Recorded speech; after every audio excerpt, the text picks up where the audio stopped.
नमस्कार दोस्तों, आप सभी का स्वागत है हमारे YouTube channel GS study point पे। आज हम ज्योग्राफी ऑप्शनल में देखेंगे पॉपुलेशन ज्योग्राफी में एक बहुत ही महत्वपूर्ण टॉपिक को। आज का टॉपिक हमारा क्या है? विश्व की जो जनसंख्या है उसकी समस्याओं को देखेंगे, यानी कि जो विश्व में पाई जाने वाली जनसंख्या है उससे क्या समस्याएं हैं, कहाँ पे अगर अधिक जनसंख्या है तो उससे कौन सी समस्याएं उत्पन्न होती हैं, यहाँ पे किसी स्थान पे जो अगर जनसंख्या में कमी है यानी कि उस स्थान में, तो वहाँ पे जो है किस तरह की समस्याएं देखने को मिलती हैं। ठीक है, तो प्रश्न सीधे सीधे पूछ सकता है कि विश्व की जनसंख्या समस्याओं पर प्रकाश डालिए। ठीक है, तो हमें अपना इस पर एक नोट बना के रखना पड़ेगा। ठीक है, तो कैसे लिखेंगे? अनुकूलतम जनसंख्या एक आदर्श संकल्पनात्मक स्थिति, यानी कि अनुकूलतम जनसंख्या क्या होगी? जितने रिसोर्सेज हैं उतनी ही उसी के अनुपात में जो है जनसंख्या का होना ही क्या कहलाएगा? अनुकूलतम जनसंख्या कहलाएगा। ये एक क्या है? एक आदर्श संकल्पना है। ठीक है, क्योंकि वास्तविक जो जीवन होता है या फिर वास्तव में ऐसा बहुत ही कम मिलता है। ठीक है, जबकि वास्तविकता में विश्व के अधिकतर देश या फिर प्रदेश जन अधिक यानी कि जहाँ पे जनसंख्या अधिक है या जन अभाव यानी कि जनाभाव की स्थिति में है। ठीक है, तथा अनेक प्रकार की जो समस्याओं से ये ग्रसित हैं। विभिन्न प्रकार की जो है जनसंख्या नीतियों का उद्देश्य क्या होता है? जो जनसंख्या कोई देश जो होती है देश होता है वो विभिन्न प्रकार की जनसंख्या नीतियों को बनाता है, निर्मित करता है। उसका उद्देश्य क्या होता है? जहाँ पे जन आधिक्य है या फिर जहाँ पे जन अभाव है वहाँ पे उस स्थिति को परिवर्तित करके उसको अनुकूल जनसंख्या में परिवर्तित करना या फिर स्थापित करना। ठीक है, तो यही लिखा हुआ है कि जो विभिन्न प्रकार की जनसंख्या नीतियों का उद्देश्य क्या होता है? जन आधिक्य एवं जन अभाव की स्थितियों से, ठीक है, अनुकूल जनसंख्या स्थिति स्थापित करना होता है। ठीक है, ये उनका उद्देश्य होता है किसी भी देश की जनसंख्या नीति का। ठीक है, अब हम देख लेते हैं। देखो, हम मुख्य रूप से दो रूपों में देखेंगे कि जनसंख्या की समस्याओं को। जहाँ पे जनसंख्या अधिक मात्रा में है वहाँ पे किस तरह की समस्या उत्पन्न होती है, और जहाँ पे जनसंख्या कम होती है वहाँ पे किस तरह की समस्याओं को देखा जाता है। ठीक है, तो पहले हम देखेंगे जन आधिक्य से जुड़ी समस्याएं। तो पहले इसमें हेडिंग क्या है आपका? जनसंख्या की तीव्र वृद्धि, यानी कि जहाँ पे जनसंख्या पहले से अधिक है वहाँ पे क्या है? जनसंख्या का तेजी से बढ़ना। ठीक है, विश्व में एशिया तथा अफ्रीका, ठीक है, जो अफ्रीका महाद्वीप होगा और एशिया महाद्वीप हो गया के अधिकतर जो विकासशील देश हैं, ठीक है, विकासशील देशों में जनसंख्या जो वृद्धि है क्या है? अत्यधिक उच्च बनी हुई है। ठीक है, जैसे एग्जांपल की बात कर लेते तो चाइना हो गया, भारत हो गया, बांग्लादेश है, पाकिस्तान है, इंडोनेशिया है। ठीक है, और नाइजीरिया आदि देशों में जो है जनसंख्या का आकार जो है बड़ा होने के साथ क्या है? इनकी खास बात एक और है कि वृद्धि दर भी अधिक है। इसका मतलब क्या हुआ कि भविष्य में भी जो है इनकी जनसंख्या अधिक रहेगी। ठीक है, तो वही लिखा हुआ है कि जो इनकी जनसंख्या की जो वृद्धि दर भी है वो अधिक है। ठीक है, इन देशों की जो अधिकतर जनसंख्या का अनुपात जो है, यानी कि जो इन देशों में जो अधिकतर जनसंख्या जो पाई जा रही है उसमें 30 वर्ष से जो कम आयु वर्ग में होना, यानी कि जो बहुत से लोग हैं वो 30 वर्ष से कम आयु वर्ग के हैं। इससे क्या संकेत मिल रहा है कि भविष्य में भी क्या है? इनकी जनसंख्या वृद्धि अधिक रहेगी। ठीक है, यानी जो ग्रोथ रेट है वो भी, यानी कि पॉपुलेशन ग्रोथ रेट है वो अधिक रहेगा। ठीक है, तो यही लिखा हुआ है यहाँ पर कि इन देशों का जो अधिकतर जनसंख्या का अनुपात क्या है? 30 वर्ष से कम आयु वर्ग में होना। यह संकेत करता है कि इन देशों में जो है भविष्य में जनसंख्या वृद्धि दर अधिक रहेगी। तो यहाँ पे हमने देख लिया कि जो पहली समस्या क्या है? जनसंख्या की तीव्र वृद्धि, यानी कि जहाँ पे जन आधिक्य की स्थिति बनी हुई है भविष्य में भी वहाँ पे भी जो है जनसंख्या वृद्धि जो है तेज बनी रहने की रहेगी। ठीक है, आगे देख लेते हैं बेरोजगारी एवं निर्धनता यानी गरीबी। ठीक है, तो जहाँ पे क्या है? जनसंख्या ज़्यादा होती है, बहुत ज़्यादा है, ठीक है, वहाँ पे बेरोजगारी की स्थिति उत्पन्न होती है। अब बेरोजगारी होगी तो निर्धनता यानी गरीबी की स्थिति उत्पन्न हो जाएगी। ठीक है, तो इसमें कैसे लिखेंगे?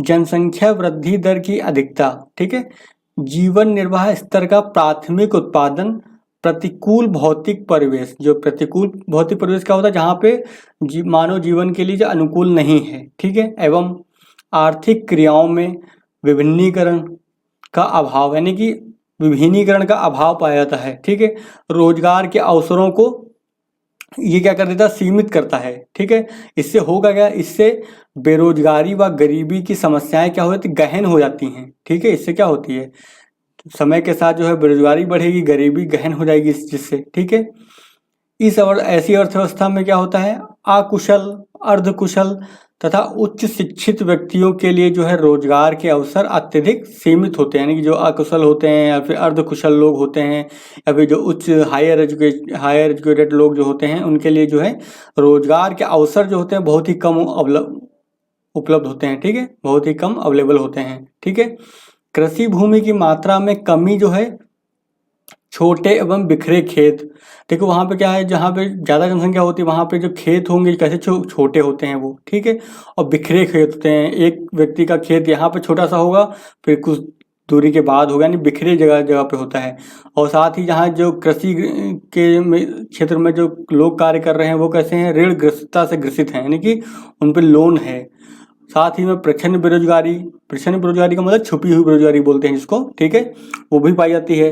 तथा ग्रामीण गरीबी के कारण, ठीक है, ग्रामीण गरीबी के कारण भारत जैसे जो विकासशील देशों के अनेक किसान क्या कर रहे हैं, आत्महत्या तक करने को भी मजबूर हैं। ठीक है, तो ये भी एक वहाँ की क्या है, समस्या ही तो है ये।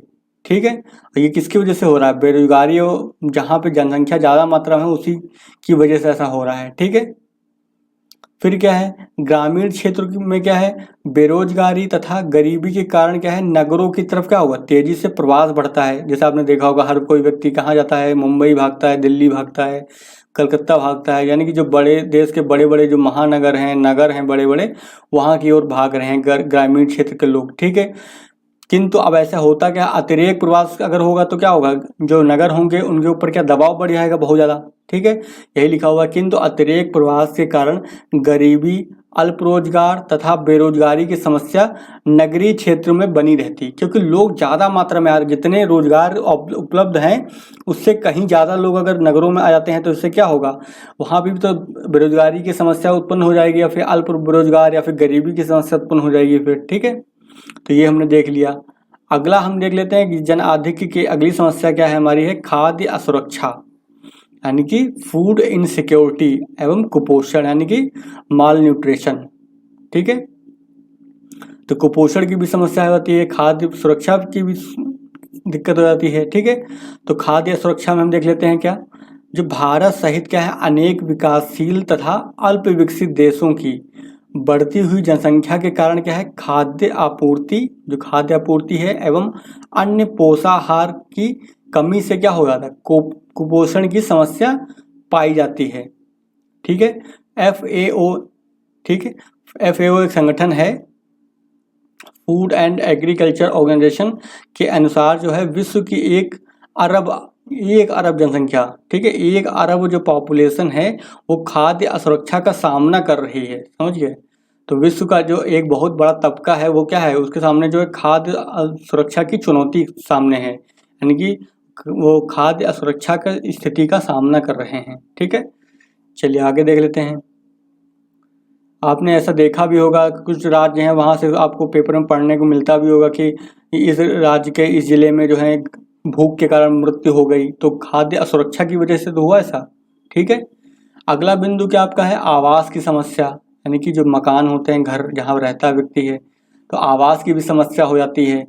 जनसंख्या के तीव्र गति से बढ़ने के कारण जो है आवासों की कमी में वृद्धि होती है, क्योंकि उतनी जिस ग्रोथ रेट से जो है जनसंख्या वृद्धि कर रही है, उस ग्रोथ रेट से जो आवास की आपूर्ति नहीं हो पा रही, यानी कि आवास बन नहीं पा रहे हैं, जिसकी वजह से क्या हो जाएगा, आवासों में कमी हो जाती है। ठीक है, विकासशील एवं अल्प विकसित देशों में, ठीक है, के निर्धन ग्रामीण निवासी टूटे फूटे घरों एवं छप्परों में निवास करते हैं। आप देखे भी होंगे, गांव में जाते होंगे तो, या फिर शहर के मलिन झुग्गी झोपड़ी में जाते होंगे तो वहाँ के मकान देखा होगा आपसे, कैसे टूटे फूटे या फिर ऐसे ही पॉलीथीन से बनाए हुए होते हैं। ठीक है, इन देशों के नगरीय भागों में क्या मलिन बस्तियों की क्या होती है, प्रधानता पाई जाती है। ठीक है, जैसे एग्जाम्पल की अगर बात करते हैं तो मुंबई महानगर, जहां एक तरफ इसे क्या बोलते हैं, देश की आर्थिक राजधानी के रूप में जाना जाता है। ठीक है, देश की आर्थिक राजधानी है ना मुंबई,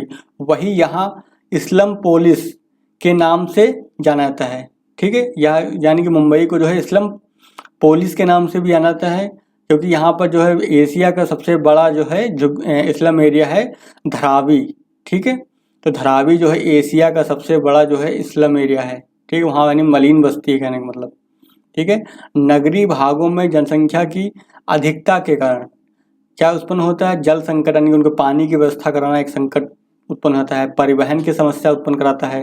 ऊर्जा संकट की स्थिति पैदा करता है। साथ में बहुत सारे कारण लिख सकते हैं, सुरक्षा की स्थिति हो जाती है। ठीक है, आवास की समस्या उत्पन्न हो जाती है। बहुत सारे काम ये सारे लिख सकते हैं आप हैं। ठीक है, तो ये हमने देख लिया कि जनसंख्या अधिक होती है तो आवास की समस्या कैसे होती है। ठीक है, वो चाहे नगर हो चाहे गांव हो, हर जगह ही आवास की समस्या उत्पन्न होती है। ठीक है, चलिए आगे देख लेते हैं। अगला क्या है आपका? आर्थिक विकास में अवरोध। ठीक है, यानी जो आर्थिक विकास है उसमें कैसे अवरोध आ जाता है, तो ये हम इस चीज को देख लेंगे अब। तो आर्थिक विकास में जनसंख्या अधिक अगर हो जाती है तो अवरोध कैसे आता है?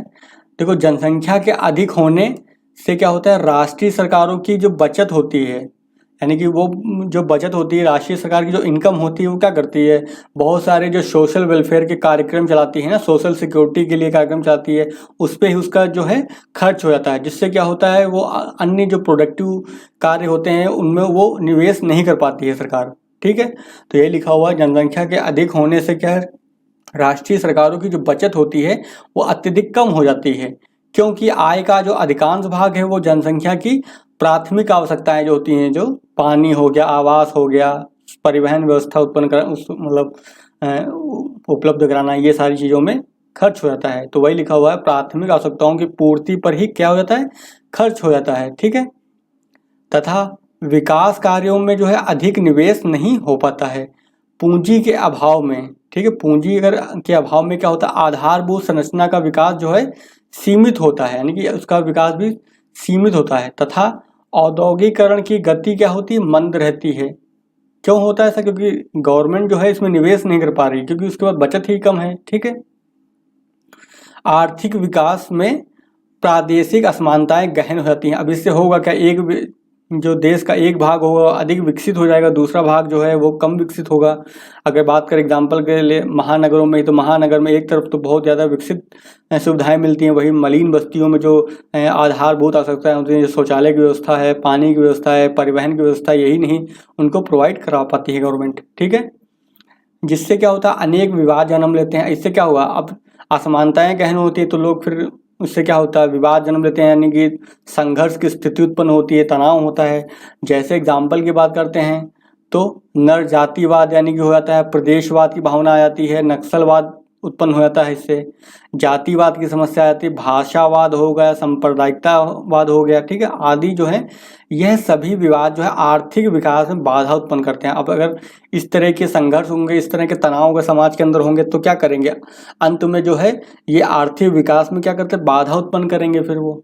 ठीक है, तो ये हमने देख लिया जो है कि कैसे जो है जनसंख्या अधिक की वजह से आर्थिक विकास में अवरोध उत्पन्न होता है। ठीक है, चलिए अब देख लेते हैं अगला जो बिंदु देखेंगे, पर्यावरणीय समस्याओं को देख लेंगे हम। ठीक है, पर्यावरणीय समस्याएं, तो जनसंख्या विस्फोट के कारण क्या होगा, संसाधनों का क्या होगा, अंधाधुंध क्या होगा, दोहन होगा। ठीक है, दोहन प्रारंभ होता है।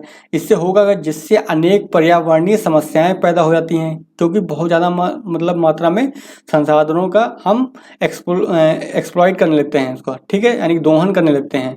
अब इसमें होगा क्या, वन कटाव होगा, मृदा अपरदन होगा, फिर पेड़ कटेंगे तो मृदा अपरदन होगा, मृदा अपरदन होगा तो मरुस्थलीकरण होगा, साथ में प्रदूषण होगा, ग्लोबल वार्मिंग होगी। ठीक है, तथा जैव विविधता में कमी।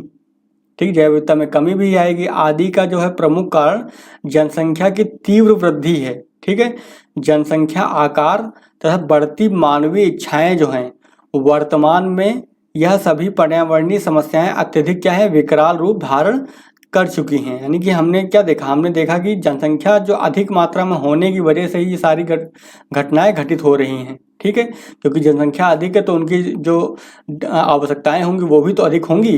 अब उन आवश्यकताओं को पूरा कहाँ से किया जाएगा, जो प्राकृतिक संसाधन है उन्हीं का दोहन करके किया जाएगा। ठीक है, तो इससे क्या होता है, जिससे न केवल मानव जीवन का खतरा है बल्कि पृथ्वी पर जीवन के अस्तित्व का खतरा पैदा हो गया है, क्योंकि इतना ज़्यादा पोल्यूशन हो गया है, ग्लोबल वार्मिंग हो रही है।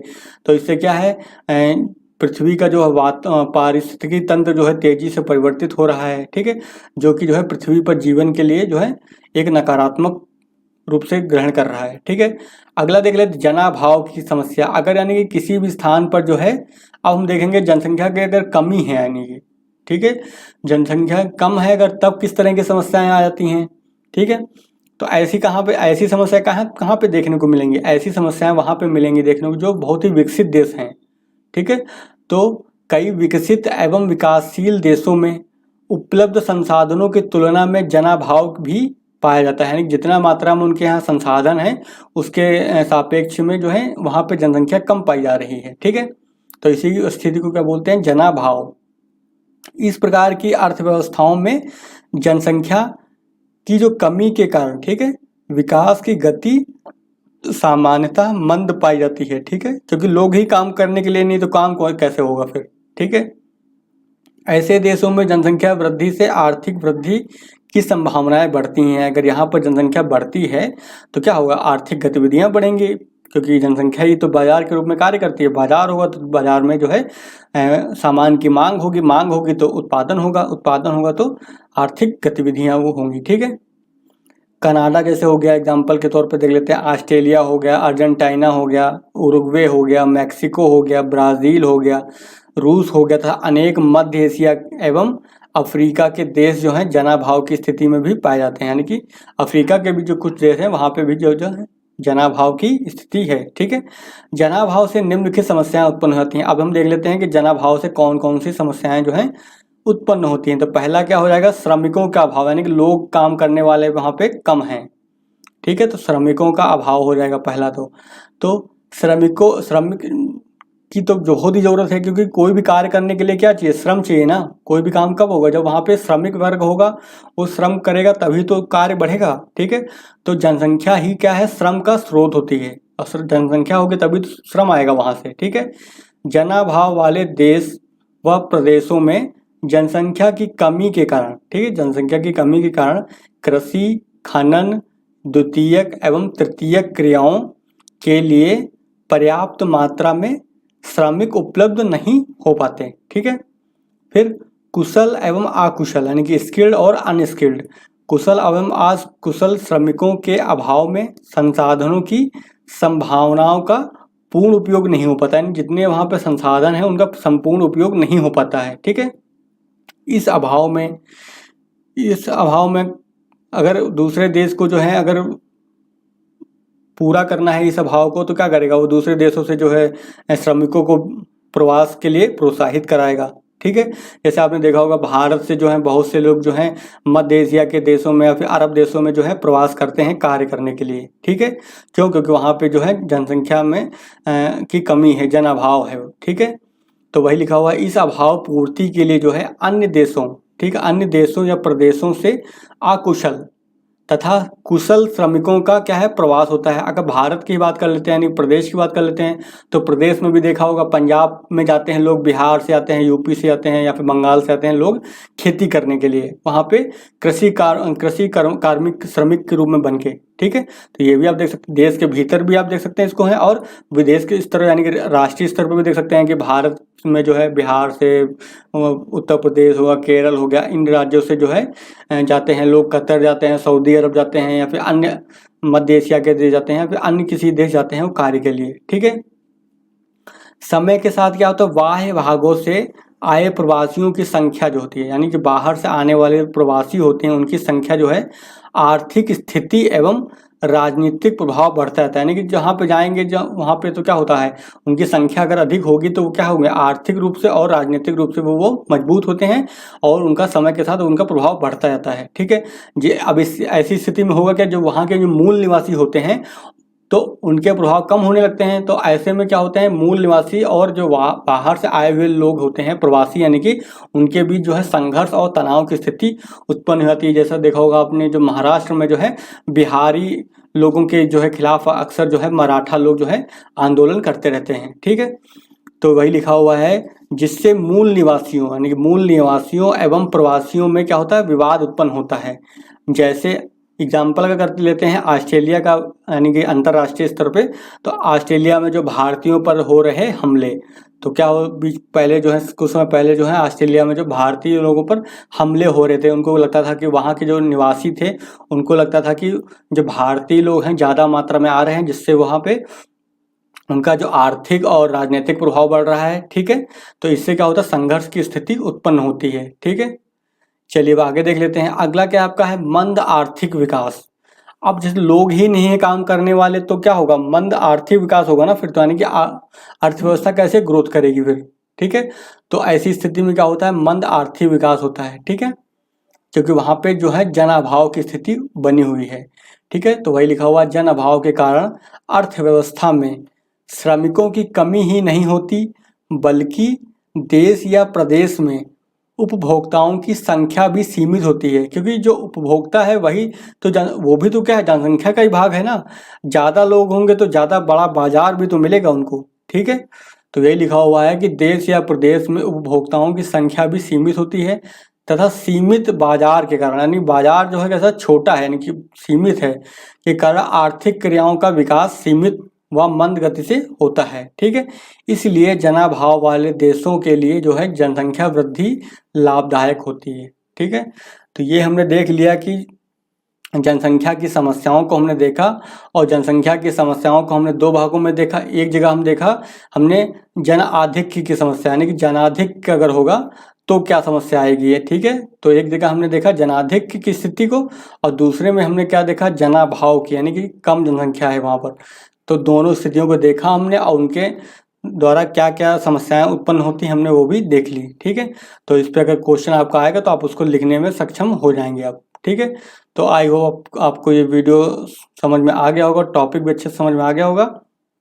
अगर आपने यहाँ तक देखा है तो आपको आई होप वीडियो पसंद भी आया है, तो वीडियो को लाइक जो करिएगा। ठीक है, और साथ ही अपने दोस्तों के साथ भी शेयर कीजिएगा, और अगर चैनल पर नए हैं तो चैनल को सब्सक्राइब कर लीजिएगा। ठीक है, और अगर आपको ज्योग्राफी ऑप्शनल के पेड ग्रुप को ज्वाइन करना है तो आप हमें इस नंबर पे कॉल कर सकते हैं या फिर व्हाट्सअप कर सकते हैं। नंबर क्या है, 8860558530। ठीक है, ज्योग्राफी पेड ग्रुप ज्वाइन करने पे आपको जो है ज्योग्राफी ऑप्शनल की कंप्लीट तैयारी कराई जाएगी विद PDF नोट्स, यानी कि आपको उसमें जो है PDF भी प्रोवाइड कराई जाएंगी। ठीक है, तो आप इस पर कॉल करके अधिक जानकारी प्राप्त कर सकते हैं ज्योग्राफी के पेड ग्रुप के बारे में। ठीक है, चलिए फिर आज का वीडियो हम यहीं पे ख़त्म करते हैं, मिलते हैं फिर नेक्स्ट वीडियो में।